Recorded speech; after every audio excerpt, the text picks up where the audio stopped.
অর্থনীতি দিয়ে বাংলাদেশকে ঘিরে রেখেছে এবং এই চাণক্য নীতির কারণে স্বাধীনতার পর থেকেই যারা দিল্লির খপ্পরে পড়েছেন তারা সবকিছু হারিয়েছেন।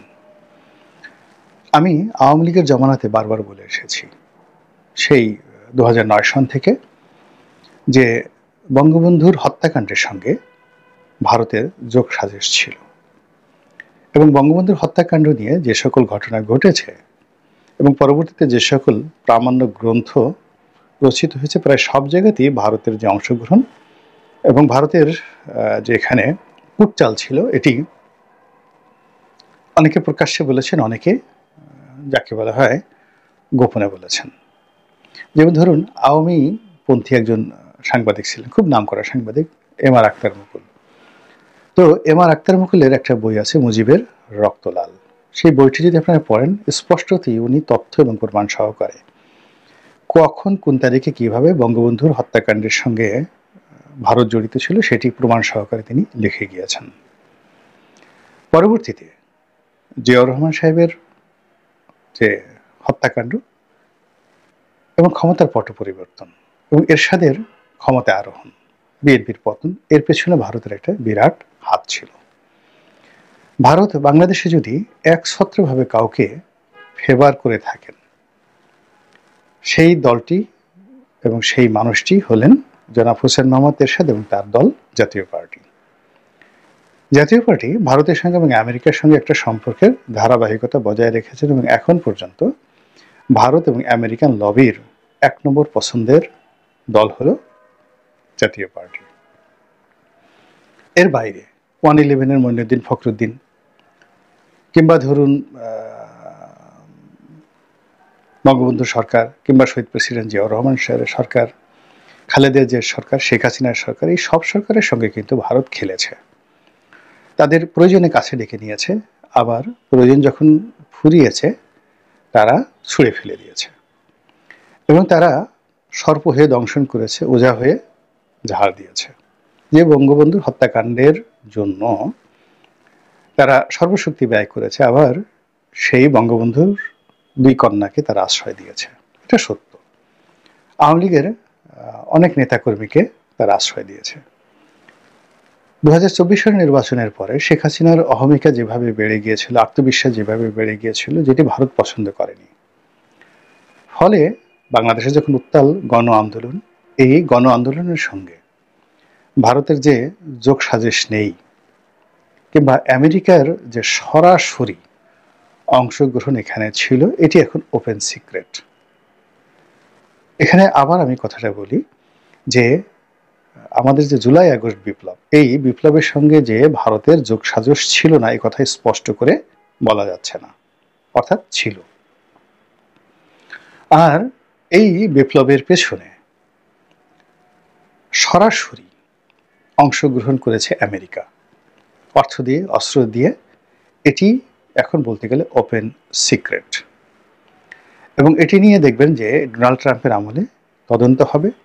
এফবিআইয়ের কারা কারা ওই সময় বাংলাদেশে ছিলেন, কোন কোন হোটেলে ছিলেন এবং তারা কত তারিখে বাংলাদেশে ত্যাগ করেছেন, এই জিনিসগুলো একটা সময় দেখবেন ওপেন আপ হয়ে যাবে। তো এই কাজগুলো যে ভারত করেছে মূলত আওয়ামী লীগকে একটা শিক্ষা দেওয়ার জন্য। আওয়ামী লীগ একবার আমেরিকাতে যায়, আবার রাশিয়াতে যায়, আবার দিল্লিতে যায়, কিছুক্ষণ পরে চীনে যায়। এই যে তাদের যে দোদুল্যমানতা, এই দোদুল্যমানতার কারণে তাদেরকে একটা ঐতিহাসিক শিক্ষা দেওয়ার জন্য ভারত কিন্তু একটা ওসিলা খুঁজছিল। এখন সেই ওসিলা খুঁজতে গিয়ে তারা জামাতের সাথে সম্পর্ক করার চেষ্টা করেছে বিভিন্ন সময়ে। এমনকি যুদ্ধ অপরাধের যখন বিচার চলছিল, তখন মতিউর রহমান নিজামী এবং মীর কাসিম আলী সাহেব, এই দুজনকে অব্যাহতি দেওয়ার জন্য ভারতের একটা মাস্টার প্ল্যান ছিল এবং তারা সেটা চেষ্টা করেছিল, কিন্তু জামাত এটাকে ম্যাটেরিয়ালাইজ করতে পারেনি। অর্থাৎ রয়ের পক্ষ থেকে, দিল্লির পক্ষ থেকে যাদের সঙ্গে যোগাযোগ করা হয়েছিল, অর্থাৎ মতিউর রহমান চৌধুরীর পরিবারের সঙ্গে, মতিউর রহমান নিজামীর পরিবারের সঙ্গে এবং মীর কাসিম আলী সাহেবের পরিবারের সঙ্গে, তাদের পরিবারের সদস্যরা এই বিষয়গুলো হ্যান্ডেল করতে পারেননি। না পারার কারণে কি হলো, তাদেরকে কিন্তু ফাঁসিতে চড়তে হয়েছে। এবং এই ঘটনা আমি যতটুকু জানি, এটা হয়তো জামাতের অনেক বড় বড় মানুষ, এমনকি আমির সাহেব জানেন কিনা আমি বলতে পারবো না। তো একইভাবে তারা সেই 2012-13 সন থেকেই বিকল্প হিসেবে বিএনপির সাথে একটি সম্পর্ক স্থাপন করার চেষ্টা করেছে। কিন্তু এখানে বিএনপির যে সকল নেতৃবৃন্দ রয়েছেন যারা ভারতপন্থী, তাদের সঙ্গে এক ধরনের কথাবার্তা হয়েছে, কিন্তু পরবর্তীতে কোনো অবস্থাতেই বিএনপির কেন্দ্রীয় কমান্ড, বিশেষ করে শীর্ষ যারা নেতৃবৃন্দ রয়েছেন, আমি নাম বললাম না, তাদেরকে ভারত আস্থায় আনতে পারেননি। অথচ তাদেরকে আস্থায় নেওয়ার জন্য ভারতের বিনিয়োগ ছিল অনেক। একবার একজন ভারতীয় কূটনীতিবিদ খুব রাগ করে বলেছিলেন যে অমুকের বাসার টয়লেট পেপারটা পর্যন্ত আমরা কিনে দিই। বোঝার চেষ্টা করেন, অমুকের বাসার টয়লেট পেপারটা পর্যন্ত আমরা কিনে দেই, অথচ হারামজাদা আমাদের সাথে এই বেইমানি করে, তাকে বিশ্বাস করা যায় না। তো এই জিনিসগুলো ইসে মানে কি বলবো, পর্দার অন্তরালের কথা। এই অবস্থার কারণে কি হলো, ভারত ঘুরে ফিরে বারবার আওয়ামী লীগের কাছে আত্মসমর্পণ করতে বাধ্য হয়েছে। কিন্তু তারা বিকল্প খুঁজেছে, বিকল্প নেতৃত্ব তৈরি করার চেষ্টা করেছে সবার সাথে। তো এখন যারা ক্ষমতা আছেন তাদের অনেকের সঙ্গে ভারতের বিভিন্ন সময় যোগাযোগ হয়েছে, পারিবারিক পর্যায়ে, ব্যক্তিগত পর্যায়ে, ঘরোয়া পরিবেশে। কিন্তু ওইরকম ভারতকে আশ্বস্ত করার মতো যে তারা ক্ষমতা আসলে ভারতের স্বার্থ বিঘ্নিত হবে না এবং তাদের সাথে ভারতের একটা দ্বিপাক্ষিক সম্পর্ক থাকবে, ওই বিষয়টি বাংলাদেশের অন্য কোনো রাজনৈতিক দল শিওর দিতে পারেনি, এমনকি আওয়ামী লীগ তারাও পারেনি। এর ফলে বাংলাদেশকে নিয়ে ভারত খেলেছে। আর খেলতে খেলতে আজকের যে অবস্থা তৈরি হয়েছে, এই অবস্থার প্রেক্ষিতে পুরো সেন্টিমেন্ট, শেখ হাসিনার কারণে হোক, ভারতের কারণে হোক, বা সার্বিক অবস্থায় হোক, এটি ভারতের বিরুদ্ধে চলে গেছে। আমরা বাংলাদেশে এখন প্রচণ্ড ভারত বিরোধী মনোভাব পোষণ করি এবং আমাদের আত্মবিশ্বাস এখন তুঙ্গে, যে কাজ মালদ্বীপ পেরেছে, যে কাজ নেপাল পেরেছে, অন্য যে দেশগুলো পেরেছে ভারত ছাড়া রাজনীতি করা, অর্থনীতি চালানো, তা আমরা কেন পারবো না? তো এই কথাগুলো আমরা প্রচার করছি, সীমান্তে আমরা নিজেদের বীরত্ব দেখানোর চেষ্টা করছি এবং বাংলাদেশে ভারত বিরোধী যে মনোভাব, ভারত বয়কটের যে প্রচার প্রপাগান্ডা এখন তুঙ্গে। তো এই অবস্থাতে ভারতের যারা বড় বড় বাঘা বাঘা কূটনীতিবিদ, রাজনীতিবিদ, তারা অনেকটা খামোশ হয়ে গিয়েছেন। প্রথম কয়েকদিন ভারতীয় মিডিয়া বাংলাদেশ বিরোধী প্রচার প্রপাগান্ডা চালিয়েছে, কিন্তু এখন তারা অনেকটা খামোশ হয়ে গেছেন। খামোশ হয়ে তারা চাণক্য নীতি অনুসরণ করে ধীরে ধীরে ধীরে ধীরে তাদের যে অভীষ্ট লক্ষ্য, সেই লক্ষ্যে তারা পৌঁছে গিয়েছেন। এবং ইতিমধ্যে তারা কি করেছেন, তাদের এখানে বাংলাদেশের পলিটিক্যাল এরেনা যেটা রয়েছে, সেই এরেনায় যাদের সাথে সম্পর্ক রাখা দরকার, যাদের সাথে কথা বলা দরকার, তাদের সবার কিচেন মানে রান্নাঘরে পর্যন্ত তারা ঢুকে গিয়েছেন।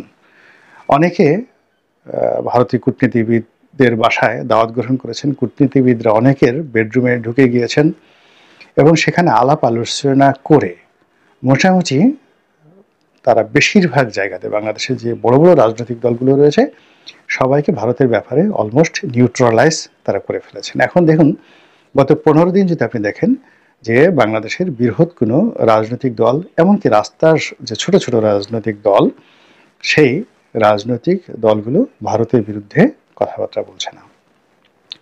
ভারতের পক্ষে মিডিয়া জগতে সার্ভ করার জন্য এখনো পর্যন্ত বৃহৎ গণমাধ্যমগুলো ভারতপন্থী গণমাধ্যম হিসেবেই পরিচিত।